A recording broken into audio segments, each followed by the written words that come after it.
থানায় ঘেরাও করার উদ্দেশ্য এটাই যে আজি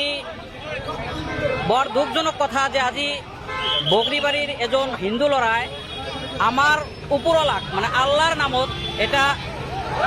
বহুত বড় এটা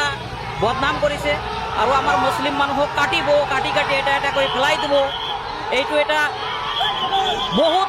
নিন্দনীয় কাম এটা করেছে এর জন্য আমি থানাও ঘেরাও করেছো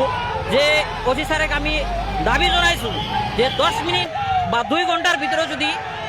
সেই আসামিজনক যদি গ্রেপ্তার নকরে তেনেহলে আমি সমস্ত সংখ্যালঘু রাইজে আমি প্রতিবাদ করিব কারণে বাধ্য হয়ে যাম।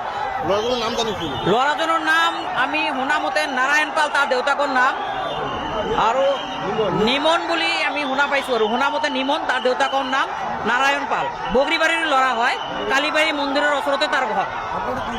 ঘটনাটো আমি আগতে একো হোৱা নাই সি মানে দম দিছে আৰু মুছলমান মানুহক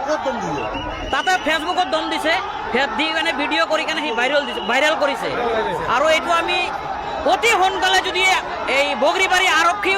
যদি ইয়াৰ পদক্ষেপ যদি নলয় তেনেহলে আমি পৰিস্থিতি বাধ্য হম আন্দোলন কৰিব বাধ্য হম বা য'ত গ'লে আমি ইয়াৰ ন্যায় পাম সেইটোৰ কাৰণে আমি আৰু ইয়াৰ দ্বাৰা আমি হুকুৱাই দিছো এইটোৰ দ্বাৰা আমি হুকুৱানি দিছো যে নেক্সট টাইমত যাতে মুসলিমের বিরুদ্ধে যাতে কোনো বাঙালি বা যে কোনো জাতীয় যাতে এনে ধরনের কোনো মন্তব্য কৰিব নাপায় ইয়াৰ কাৰণে আমি সকলোকে হকিয়াই দিছো এইটো নিউজৰ পৰা আপোনালোকৰ নিউজৰ দ্বাৰা আমি সকলোকে হকিয়াই দিছো।